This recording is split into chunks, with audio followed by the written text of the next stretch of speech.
All right, let's dive right into a topic that's absolutely fascinating. We're going to bridge the gap between some of the, well, weirdest parts of physics and your own personal day-to-day experience. We're going to explore how the strange, almost magical rules of the quantum world might actually be the very rules that are shaping your life right now. Okay, so let's kick things off with a little scenario. I bet this feels super familiar to you. It's one of those things that happens to pretty much all of us, but we usually just brush it off as a strange fluke. Just picture it. You're driving your car, maybe you're making dinner, or you're just sitting there, and poof, a person you haven't talked to in ages just pops into your head, totally out of the blue. And then, literally, seconds later, your phone buzzes. You look down and you won't believe it. It's them. You probably pick it up and say something like, "No way, I was just thinking about you." So most of us just laugh it off, right? We call it a coincidence, just a random quirk of the universe. But what if it's not? What if it's actually a tiny clue, a little breadcrumb, pointing to a much deeper level of how reality actually works? Well, this brings us to a phenomenon in physics that might just give us a new way to look at all this. And let me tell you, it is one of the strangest, most mind-bending discoveries in the history of science. Okay, so what you're seeing here describes a connection that is just bizarre, but it's proven. Imagine two tiny particles that are born together. You could take one and put it in New York and send the other one all the way to Tokyo. The very instant you measure something about the particle in New York, the one in Tokyo instantly mirrors that change. Not a millisecond later, instantly. And this just shows you what a huge shift in thinking this is. The old rules we live by every day, that distance matters, that a cause has to happen before an effect, they get completely thrown out the window here. In this entangled reality, the connection acts as if the two particles are still right there, touching each other. Even the great Albert Einstein had a hard time with this. He famously called it spooky action at a distance because it just seemed impossible. It seemed to break the speed of light, the ultimate speed limit of the universe. But despite his doubts, it's now one of the most verified, most tested phenomena in all of quantum physics. And this is the most crucial point. We are not talking about some fringe woo-woo idea. This is real, hard science. It's the engine behind the quantum computers and ultra-secure encryption systems that are being built as we speak. This is fundamental to how our reality actually works. So, now let's take this leap. How do we get from the really strange behavior of these tiny subatomic particles all the way to our everyday human experience? This is where things get really, really interesting. And this is the key question that connects it all directly to our lives. I mean, think about it.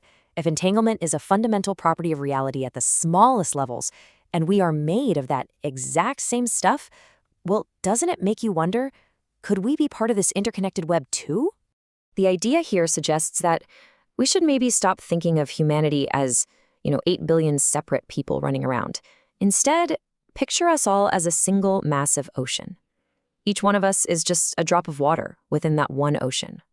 And inside this great big ocean of humanity, you have these powerful emotional currents that form. Fear is a current. A feeling of scarcity is a current. Chaos, for sure. But on the flip side, so are love and abundance and creativity. The idea is that when a really strong emotional field gets going, people can get entangled with it, almost swept up in its energy.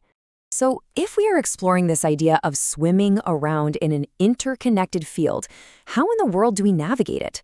Well, it all seems to start with the specific signal that you, yourself, are broadcasting. See, you're constantly sending out a signal, whether you even realize it or not. Your deepest beliefs about the world, your baseline emotional state, that little voice inside your head, those aren't just private experiences. In this model, they are actual frequencies that are vibrating out into the collective field. Now, this is a pretty profound shift in how we see things. We usually think that our reactions are caused by what happens to us. But what if your reaction, say that feeling of scarcity when a bill shows up, what if that's not the end of the story? What if that reaction is actually the broadcast that tunes you into the frequency of more scarcity?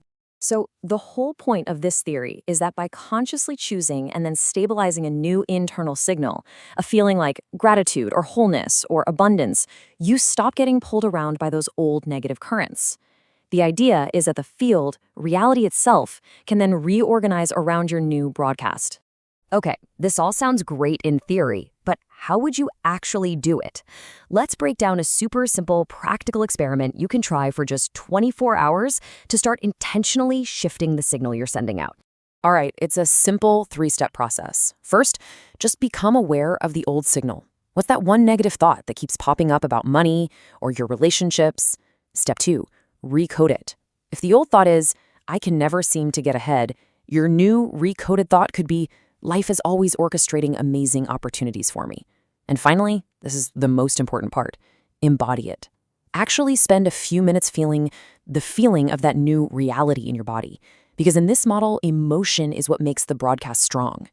And just to be super clear, this isn't about pretending your problems don't exist. It's not about being fake. It's about moving from being an unconscious reactor to your circumstances to becoming a conscious creator of your experience. You are consciously choosing to tune into a different possibility, a different frequency. And this is the ultimate takeaway here. Your life isn't some fixed sentence that you have to serve out. It's simply the frequency, the reality that your thoughts and your emotions have been tuned to up until this very moment. So whether you see this as proven science or just a powerful metaphor, the idea that our internal state influences our external world is pretty compelling, isn't it?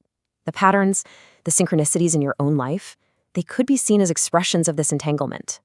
And if that's even a little bit true, then it means you're not trapped.